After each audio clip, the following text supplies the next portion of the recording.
وفا کی قیمت اور ظلم کا انجام۔ گاؤں کے کنارے ایک چھوٹا سا کچا گھر تھا۔ اس گھر میں ایک غریب مگر ایماندار کسان رحمت علی رہتا تھا۔ اس کی بیوی زینب اور ایک چھوٹا بیٹا حسن تھا۔ رحمت علی کے پاس زیادہ زمین نہیں تھی، صرف ایک چھوٹا سا کھیت اور ایک برا بیل تھا، لیکن وہ ہمیشہ اللہ پر بھروسہ کرتا اور محنت سے رزق کماتا تھا۔ ہر صبح سورج نکلنے سے پہلے وہ اٹھتا، وضو کرتا، نماز پڑھتا اور پھر کھیتوں کی طرف نکل جاتا۔ اس کا بیٹا حسن اکثر پوچھتا، ابا جان آپ اتنی محنت کیوں کرتے ہیں؟ رحمت علی مسکرا کر کہتا، بیٹا محنت کرنے والا کبھی خالی ہاتھ نہیں رہتا، اللہ محنت کرنے والوں کو کبھی تنہا نہیں چھوڑتا۔ لیکن اسی گاؤں میں ایک بہت ظالم اور لالچی آدمی بھی رہتا تھا۔ اس کا نام مالک جبار خان تھا۔ جبار خان پورے گاؤں کی زیادہ تر زمینوں کا مالک تھا۔ وہ غریبوں سے سختی سے کام لیتا اور اکثر ان کا حق بھی مار لیتا۔ لوگ اس سے ڈرتے تھے، اگر کوئی اس کے خلاف بولتا تو وہ اس کی زمین چھین لیتا یا اسے گاؤں سے نکلوا دیتا۔ ایک دن رحمت علی کھیت میں ہل چلا رہا تھا کہ اچانک اس نے دیکھا کہ ایک زخمی مسافر رستے میں گر گیا ہے۔ وہ فوراً دوڑ کر اس کے پاس گیا۔ بھائی آپ ٹھیک تو ہیں؟ مسافر بہت کمزور تھا، اس کے کپڑے پھٹے ہوئے تھے اور اس کے پاؤں سے خون بہہ رہا تھا۔ رحمت علی نے اسے سہارا دیا اور اپنے گھر لے گیا۔ زینب نے فوراً پانی دیا اور زخم صاف کیا۔ مسافر کی آنکھوں میں آنسو آ گئے۔ آج کل دنیا میں کوئی کسی کی مدد نہیں کرتا، تم بہت نیک انسان ہو۔ رحمت علی نے مسکرا کر کہا، یہ تو ہمارا فرض ہے۔ مسافر نے کہا، میرا نام بابا سلیم ہے، میں کئی دنوں سے سفر کر رہا ہوں، کچھ ظالموں لوگوں نے میرا سامان لوٹ لیا تھا۔ رحمت علی نے کہا، جب تک آپ ٹھیک نہیں ہو جاتے آپ ہمارے گھر میں رہیں گے۔ چند دن بعد جب بابا سلیم صحت مند ہونے لگے تو گاؤں کے لوگوں میں بات پھیل گئی کہ رحمت علی کے گھر ایک اجنبی رہ رہا ہے۔ یہ خبر جبار خان تک بھی پہنچ گئی۔ جبار خان نے اپنے نوکر سے کہا، جاؤ اور پتہ کرو وہ آدمی کون ہے۔ نوکر نے آ کر بتایا، مالک وہ ایک فقیر لگتا ہے، رحمت علی اس کی بہت خدمت کر رہا ہے۔ جبار خان نے طنزیہ ہنسی، وہ بے وقوف کسان ہمیشہ دوسروں کی مدد کرتا رہتا ہے، دیکھنا ایک دن یہی اس کے لیے مصیبت بنے گا۔ ایک رات بابا سلیم نے رحمت علی کو بلایا، رحمت علی تم نے میرے ساتھ بہت وفا کی ہے، میں تمہیں ایک راز بتانا چاہتا ہوں۔ رحمت علی حیران ہو گیا، کون سا راز؟ بابا سلیم نے ایسا سے کہا، میں عام مسافر نہیں ہوں، میں ایک بہت بڑے خزانے کا راز جانتا ہوں۔ رحمت علی چونک گیا، خزانہ؟ بابا سلیم نے کہا، ہاں، لیکن یہ خزانہ صرف اس شخص کو مل سکتا ہے جس کے دل میں لالچ نہ ہو۔ رحمت علی خاموش ہو گیا۔ اسی وقت گھر کے باہر کسی کے قدموں کی آہٹ سنائی دی۔ کوئی دروازے کے پاس کھڑا ان کی باتیں سن رہا تھا۔ وہ اور کوئی نہیں بلکہ جبار خان کا جاسوس تھا، اور اب جبار خان کو اس خزانے کی خبر ملنے والی تھی۔ اس رات آسمان پر گھنے بادل چھائے ہوئے تھے، گاؤں میں ہر طرف خاموشی تھی، مگر ایک شخص جاگ رہا تھا، وہ تھا جبار خان کا جاسوس۔ وہ آہستہ آہستہ رحمت علی کے گھر کے قریب کھڑا تھا اور اندر ہونے والی باتیں سن رہا تھا۔ جب اس نے خزانے کا ذکر سنا تو اس کی آنکھیں حیرت سے پھیل گئیں۔ وہ فوراً اندھیرے میں غائب ہو گیا اور سیدھا جبار خان کی حویلی کی طرف بھاگنے لگا۔ جبار خان اپنی بڑی حویلی کے صحن میں بیٹھا تھا، اس کے سامنے قیمتی قالین بچھے تھے اور نوکر اس کی خدمت میں کھڑے تھے۔ اتنے میں جاسوس ہانپتا ہوا اندر آیا، مالک ایک بڑی خبر لایا ہوں۔ جبار خان نے سخت آواز میں کہا، کیا ہوا، کیوں ہانپ رہے ہو؟ جاسوس نے ایسا سے کہا، مالک اس غریب کسان کے گھر میں جو مسافر ٹھہرا ہے وہ خزانے کا راز جانتا ہے۔ یہ سن کر جبار خان کے چہرے پر لالچ کی چمک آ گئی۔ خزانہ؟ اس نے کرسی سے اٹھتے ہوئے کہا، سب کچھ تفصیل سے بتاؤ۔ جاسوس نے ساری بات سنا دی کہ کیسے بابا سلیم خزانے کا ذکر کر رہے تھے۔ جبار خان نے زور سے کہکا لگایا، وہ بے وقوف کسان سمجھتا ہے کہ خزانہ اسے ملے گا۔ اس نے اپنی مٹھی پیچ لی، وہ خزانہ صرف میرا ہوگا۔ جبار خان نے اپنے 2 طاقتور نوکروں کو بلایا، کل رات ہم رحمت علی کے گھر جائیں گے، اس فقیر کو پکڑ کر میرے سامنے لاؤ، وہ ہمیں خزانے کا راستہ بتائے گا۔ نوکر بولے، جی مالک، مگر جبار خان نے ایک اور خطرناک بات کہی، اور اگر وہ کسان درمیان میں آیا تو اسے بھی سبق سکھانا۔ نوکر مسکرانے لگے۔ ادھر رحمت علی کے گھر میں ماحول بالکل مختلف تھا۔ زینب چولہے پر روٹی بنا رہی تھی اور حسن بابا سلیم کے پاس بیٹھا تھا۔ حسن نے پوچھا، بابا جی آپ نے اتنا سفر کیوں کیا؟ بابا سلیم نے مسکرا کر کہا، بیٹا کبھی کبھی انسان کو دنیا دیکھنے کے لیے سفر کرنا پڑتا ہے اور اچھے لوگوں کو پہنچانے کے لیے بھی۔ پھر انہوں نے رحمت علی کی طرف دیکھا، اور تم بہت اچھے انسان ہو۔ رحمت علی نے عاجزی سے کہا، میں تو بس اپنا فرض ادا کر رہا ہوں۔ اسی رات اچانک کتے زور زور سے بھونکنے لگے۔ رحمت علی چونک کر اٹھا۔ اس نے دروازہ کھولا تو باہر گھروں کی آوازیں آ رہی تھیں۔ چند لمحوں بعد دروازہ زور سے کھٹکھٹایا گیا۔ دروازہ کھلا، یہ جبار خان کے نوکر تھے۔ رحمت علی نے دروازہ کھولا تو 3 آدمی اندر گھس گئے۔ ایک نے سخت آواز میں کہا، وہ فقیر کہاں ہے؟ رحمت علی حیران ہو گیا، کیوں، کیا بات ہے؟ نوکر نے غصے سے کہا، زیادہ سوال نہ کرو، اسے ہمارے ساتھ بھیجو۔ بابا سلیم آگے آئے، میں یہی ہوں۔ نوکر انہیں پکڑنے لگے تو رحمت علی درمیان میں آ گیا، رکو، تم لوگ انہیں کہاں لے جا رہے ہو؟ نوکر نے دھمکی دی، یہ جبار خان کا حکم ہے۔ گھر میں خوف کا ماحول پیدا ہو گیا۔ حسن اپنی ماں کے ساتھ ڈر کر کھڑا تھا، مگر رحمت علی نے ہمت نہیں ہاری۔ میں کسی بے گناہ کو زبردستی لے جانے نہیں دوں گا۔ نوکروں نے ایک دوسرے کو دیکھا اور پھر ان میں سے ایک نے رحمت علی کو زور سے دھکا دیا۔ رحمت علی زمین پر گر گیا۔ نوکر بابا سلیم کو پکڑ کے لے جانے لگے، لیکن جاتے جاتے بابا سلیم نے رحمت علی کے کان میں آہستہ سے کہا، فکر نہ کرو، اللہ ظالموں کو کبھی کامیاب نہیں ہونے دیتا۔ پھر وہ جبار خان کے نوکروں کے ساتھ چلے گئے۔ رحمت علی زمین سے اٹھا اور ان کے پیچھے دیکھتا رہا۔ اس کے دل میں ایک ہی بات گونج رہی تھی، مجھے بابا سلیم کو بچانا ہوگا۔ مگر اسے یہ نہیں معلوم تھا کہ جبار خان صرف خزانے کے پیچھے نہیں ہے، بلکہ وہ رحمت علی کی زندگی بھی تباہ کرنے والا ہے، اور آنے والے دن گاؤں میں ایک بہت بڑا طوفان لانے والے ہیں۔ رات گہری ہو چکی تھی، آسمان پر بادل گرج رہے تھے اور تیز ہوا گاؤں کے درختوں کو ہلا رہی تھی۔ جبار خان کے نوکر بابا سلیم کو گھوڑے پر بٹھا کر سیدھا حویلی کی طرف لے جا رہے تھے۔ بابا سلیم خاموش تھے، جیسے انہیں سب کچھ پہلے سے معلوم ہو۔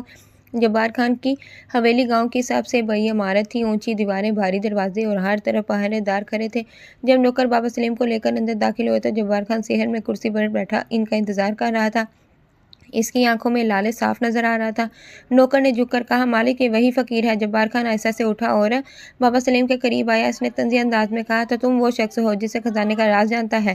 بابا سلیم نے سکون سے جواب دیا، خزانے کا راز ہر کسی کو نہیں ملتا۔ جبار خان غصے سے ہنسا، اب وہ راز مجھے بتاؤ، ورنہ انجام اچھا نہیں ہوگا۔ بابا سلیم خاموش رہے۔ یہ دیکھ کر جبار خان نے اپنے نوکر کو اشارہ کیا۔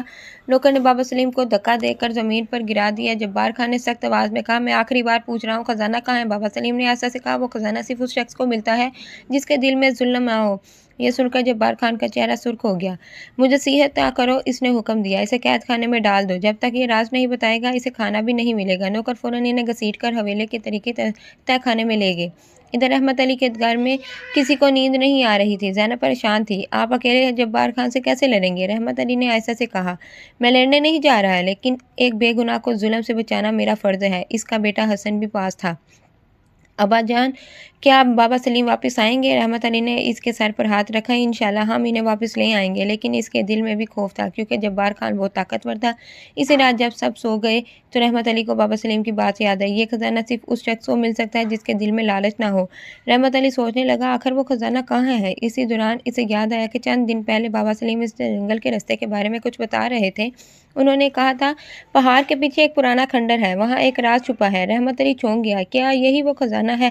ادھر حویلی میں جبار خان بھی سو نہیں پا رہا تھا، وہ مسلسل خزانے کے بارے میں سوچ رہا تھا۔ اس نے اپنے نوکر کو بلایا، اگر وہ فقیر راز نہیں بتاتا تو ہمیں اس کسان کو پکڑنا ہوگا۔ نوکر نے پوچھا، کیوں مالک؟ جبار خان نے مسکرا کر کہا، کیونکہ وہ فقیر اس کسان پر بہت بھروسہ کرتا ہے، اگر ہم اسے پکڑیں گے تو راز خود ہی نکل آئے گا۔ اگلی صبح جب سورج نکلا تو گاؤں میں ایک عجیب خبر پھیل گئی، جبار خان کے آدمی رحمت علی کو پکڑنے کے لیے آ رہے تھے۔ لوگ خوفزدہ تھے، کچھ لوگ کہہ رہے تھے رحمت علی کو جبار خان سے دشمنی نہیں لینی چاہیے تھی، لیکن کچھ لوگ ایسا سے کہہ رہے تھے رحمت علی ایک نیک انسان ہے، اللہ اس کی مدد کرے گا۔ ادھر رحمت علی نے فیصلہ کر لیا تھا، وہ بابا سلیم کو بچانے کے لیے حویلی جانے والا تھا، مگر اسے یہ معلوم نہیں تھا کہ جبار خان نے پہلے ہی اس کے لیے ایک خطرناک جال بچھا رکھا تھا، اور آنے والے دن میں رحمت علی کی زندگی ہمیشہ کے لیے بدلنے والی تھی۔ صبح کا وقت تھا، سورج کی ہلکی روشنی گاؤں کے کھیتوں میں پھیل رہی تھی، مگر رحمت علی کے دل میں بے چینی تھی۔ وہ پوری رات نہیں سویا تھا، اس کے ذہن میں صرف ایک ہی بات تھی، بابا سلیم کو جبار خان کی ظلم سے بچانا ہے۔ زینب نے فکر مند لہجے میں کہا، رحمت، جبار خان بہت ظالم ہے، اگر تم اس کی حویلی گئے تو وہ تمہیں بھی قید کر سکتا ہے۔ رحمت علی نے ایسا سے جواب دیا، اگر میں ڈر کر بیٹھ جاؤں تو ایک بے گناہ انسان ظلم کا شکار ہو جائے گا۔ اس کے بیٹے حسن نے اس کا ہاتھ پکڑ لیا، ابا جان، آپ واپس ضرور آئیں گے نا؟ رحمت علی نے مسکرا کر اس کے سر پر ہاتھ رکھا، انشاءاللہ، اللہ پر بھروسہ رکھو۔ رحمت علی سیدھا جبار خان کی حویلی کی طرف چل پڑا۔ حویلی کے باہر بڑے بڑے دروازے اور سخت پہرے دار کھڑے تھے۔ ایک پہرے دار نے سختی سے پوچھا، کہاں جا رہے ہو؟ رحمت علی نے ہمت سے کہا، مجھے جبار خان سے ملنا ہے۔ پہرے دار ہنسا، تم جیسے غریب کسان کو مالک سے کیا کام؟ رحمت علی نے جواب دیا، مجھے اس فقیر کے بارے میں بات کرنی ہے جسے تم لوگ یہاں لائے ہو۔ یہ سن کر پہرے دار نے دوسرے نوکر کو خبر دی۔ چند لمحوں بعد رحمت علی کو حویلی کے صحن میں لے جایا گیا۔ جبار خان اپنی تخت نما کرسی پر بیٹھا تھا، اس کے چہرے پر غرور اور طاقت کا احساس صاف نظر آ رہا تھا۔ جبار خان نے طنزی انداز میں کہا، اوہ، تو تم وہی خزان ہو جس نے اس فقیر کو پناہ دی تھی؟ رحمت علی نے سکون سے جواب دیا، اور ایک بے گناہ مسافر ہے، اسے آزاد کر دو۔ جبار خان زور سے ہنسا، آزاد کر دوں؟ پھر اس نے آہستہ آنکھیں تیز کر کے کہا، اگر تم مجھے خزانے کا راز بتا دو تو میں اسے چھوڑ سکتا ہوں۔ رحمت علی حیران ہو گیا، مجھے کسی خزانے کے بارے میں کچھ نہیں معلوم۔ جبار خان نے میز پر زور سے ہاتھ مارا، جھوٹ! پھر اس نے اشارہ کیا اور دو نوکر بابا سلیم کو قید خانے سے گھسیٹ کر لے آئے۔ بابا سلیم کمزور لگ رہے تھے مگر ان کی آنکھوں میں سکون تھا۔ انہوں نے رحمت علی کو دیکھ کر کہا، میں نے تمہیں آنے سے منع کیا تھا۔ رحمت علی نے جواب دیا، میں آپ کو اکیلا کیسے چھوڑ دیتا؟ جبار خان نے مسکراتے ہوئے کہا، اچھا اگر تم واقعی اس فقیر کے وفادار ہو تو ایک کام کرو۔ رحمت علی نے پوچھا، کون سا کام؟ جبار خان نے کہا، جنگل کے پیچھے پہاڑوں میں ایک پرانا کھنڈر ہے، اگر تم وہاں سے خزانے کا صندوق لے آؤ تو میں اس فقیر کو چھوڑ دوں گا۔ بابا سلیم فوراً بول اٹھے، نہیں، وہاں جانا خطرناک ہے۔ جبار خان نے ہنستے ہوئے کہا، ہاں کیونکہ وہاں تک پہنچنا آسان نہیں۔ پھر اس نے سرد لہجے میں کہا، مگر اگر تم خزانہ نہیں لاؤ گے تو یہ فقیر ہمیشہ قید رہے گا۔ رحمت علی کچھ لمحے خاموش رہا، پھر اس نے مضبوط آواز میں کہا، میں جاؤں گا۔ بابا سلیم نے پریشانی سے کہا، رحمت علی وہ جگہ آزمائشوں سے بھری ہوئی ہے۔ رحمت علی نے جواب دیا، اگر کسی کی جان بچانے کے لیے خطرہ مول لینا پڑے تو یہ سودا برا نہیں۔ جبار خان مسکرایا، بہت اچھا، کل صبح تم سفر پر نکلو گے۔ اس رات بابا سلیم کو دوبارہ قید خانے میں لے جایا گیا، مگر جانے سے پہلے انہوں نے ایسے سے رحمت علی کے کان میں کہا، یاد رکھنا خزانہ سونے چاندی کا نہیں بلکہ انسان کی نیت کا امتحان ہے۔ رحمت علی کو ان کی بات سمجھ نہیں آئی۔ اگلی صبح رحمت علی سفر کے لیے تیار تھا۔ اس کے پاس صرف ایک لاٹھی تھی، پانی کی مشک اور تھوڑا سا کھانا تھا۔ گاؤں کے لوگ اسے حیرت سے دیکھ رہے تھے، کچھ لوگ کہہ رہے تھے وہ واپس نہیں آئے گا، مگر کچھ لوگ دعا کر رہے تھے۔ رحمت علی نے آخری بار اپنے گھر کی طرف دیکھا، پھر وہ جنگل کی طرف چل پڑا۔ اسے معلوم نہیں تھا کہ جنگل میں صرف خزانہ ہی نہیں بلکہ ایک خوفناک راز بھی اس کا انتظار کر رہا ہے، اور یہ سفر اس کی زندگی کا سب سے بڑی آزمائش بننے والا تھا۔ صبح کا وقت تھا، سورج ابھی پوری طرح نکلا نہیں تھا اور جنگل کے اوپر ہلکی سی دھند پھیلی ہوئی تھی۔ رحمت علی آہستہ آہستہ جنگل کے راستے پر چل رہا تھا۔ اس کے ہاتھ میں صرف ایک لکڑی کی لاٹھی تھی اور دل میں اللہ پر مکمل بھروسہ۔ رستہ سنسان تھا، صرف پرندوں کی آوازیں اور درختوں کے پتوں کی سرسراہٹ سنائی دے رہی تھی۔ رحمت علی کے دل میں بار بار بابا سلیم کی بات گونج رہی تھی، یہ خزانہ سونے چاندی کا نہیں بلکہ نیت کا امتحان ہے۔ وہ سوچ رہا تھا آخر اس کا مطلب کیا ہے۔ کچھ دیر بعد جنگل گھنا ہونے لگا، درخت اتنے اونچے تھے کہ سورج کی روشنی بھی زمین تک مشکل سے پہنچ رہی تھی۔ اچانک رحمت علی کو کسی کے رونے کی آواز سنائی دی، وہ چونک گیا، آواز قریب ہی کسی جاری کے پیچھے سے آ رہی تھی۔ رحمت علی نے ایسے سے جاری ہٹائی تو دیکھا کہ ایک بوڑھی عورت زمین پر بیٹھی رو رہی تھی۔ اس کے کپڑے پرانے تھے اور وہ بہت کمزور لگ رہی تھی۔ رحمت علی نے فوراً پوچھا، ماں جی آپ یہاں کیوں بیٹھی ہیں؟ بوڑھی عورت نے روتے ہوئے کہا، بیٹا میں راستہ بھول گئی ہوں اور کئی دن سے بھوکی ہوں۔ رحمت علی کے پاس بہت کم کھانا تھا، اگر وہ کھانا اس عورت کو دے دیتا تو سفر میں اس کے پاس کچھ نہیں بچتا، مگر اس نے ایک لمحہ بھی نہیں سوچا۔ اس نے اپنا کھانا نکالا اور عورت کے سامنے رکھ دیا۔ ماں جی یہ کھانا آپ کھا لیں۔ بوڑھی عورت حیران ہوگی، مگر بیٹا تم کیا کھاؤ گے؟ رحمت علی نے مسکرا کر کہا، اللہ بڑا رزق دینے والا ہے۔ عورت کی آنکھوں میں عجیب سی چمک آ گئی۔ اس نے کہا، بیٹا تمہارا دل بہت صاف ہے، اللہ تمہاری مدد کرے گا۔ یہ کہہ کر وہ ایسا ایسا جنگل کے اندر چلی گئی۔ رحمت علی کو عجیب لگا، وہ سوچنے لگا یہ عورت اتنی جلدی کہاں غائب ہو گئی۔ چند گھنٹے چلنے کے بعد رحمت علی ایک تیز بہتے دریا کے کنارے پہنچ گیا۔ دریا بہت چوڑا تھا اور اس کے اوپر کوئی پل نہیں تھا۔ رحمت علی پریشان ہو گیا، میں اس دریا کو کیسے پار کروں گا؟ اسی وقت اسے دریا کے کنارے ایک زخمی کتا نظر آیا۔ کتا بہت کمزور تھا، اس کے پاؤں سے خون بہہ رہا تھا۔ رحمت علی فوراً اس کے پاس گیا، بیچارے جانور، تمہیں کسی نے زخمی کیا؟ اس نے اپنی پانی کی مشک سے پانی نکالا اور کتے کے زخم کو صاف کیا، پھر اسے تھوڑا پانی پلایا۔ کتا ایسا ایسا کھڑا ہو گیا، وہ چند قدم چلا اور پھر رک کر رحمت علی کی طرف دیکھنے لگا جیسے وہ کچھ کہنا چاہتا ہو۔ پھر کتا دریا کے کنارے کنارے چلنے لگا اور بار بار پیچھے مڑ کر دیکھنے لگا۔ رحمت علی سمجھ گیا کہ وہ اسے کہیں لے جا رہا ہے۔ کتا اسے دریا کے کنارے ایک گھنے درختوں والے حصے میں لے گیا۔ وہاں درختوں کے درمیان ایک چھوٹا سا لکڑی کا پل چھپا ہوا تھا۔ رحمت علی حیران رہ گیا، اگر یہ کتا مجھے یہاں نہ لاتا تو میں کبھی اس پل کو نہیں دیکھ سکتا تھا۔ اس نے شکر ادا کیا اور پل پار کرنے لگا۔ دریا پار کرتے ہی کتا اچانک غائب ہو گیا۔ رحمت علی حیرت سے ادھر ادھر دیکھنے لگا، یہ سب کیا ہو رہا ہے؟ شام ہونے لگی تھی، دور پہاڑوں کے درمیان ایک پرانا کھنڈر نظر آنے لگا۔ یہی وہ جگہ تھی جس کا ذکر بابا سلیم نے کیا تھا۔ وہ جگہ بہت پراسرار لگ رہی تھی، ٹوٹے ہوئے ستون، گرے ہوئے دروازے اور ہر طرف خاموشی۔ رحمت علی ایسا ایسا کھنڈر کے اندر داخل ہوا۔ جیسے ہی وہ اندر پہنچا اچانک ایک گہری آواز گونجی، رک جاؤ! رحمت علی چونک گیا۔ اس نے ادھر ادھر دیکھا مگر کوئی نظر نہیں آیا۔ پھر وہی آواز دوبارہ آئی، یہ خزانہ ہر کسی کو نہیں مل سکتا، پہلے تمہیں اپنی نیت کا امتحان دینا ہوگا۔ رحمت علی کا دل تیزی سے دھڑکنے لگا، اسے اندازہ ہو گیا کہ اصل آزمائش اب شروع ہونے والی ہے۔ شام کا اندھیرا ایسا ایسا کھنڈر پر چھا رہا تھا، ٹوٹے ہوئے ستون کے درمیان ہوا سیٹیوں کی طرح آواز نکال رہی تھی۔ رحمت علی احتیاط سے قدم بڑھا رہا تھا، اچانک وہی گہری آواز دوبارہ گونجی، یہ خزانہ صرف اس شخص کو ملتا ہے جس کا دل سچا ہو، اگر تم نے لالچ یا ظلم کا راستہ اختیار کیا تو تم کبھی یہاں سے واپس نہیں جا سکو گے۔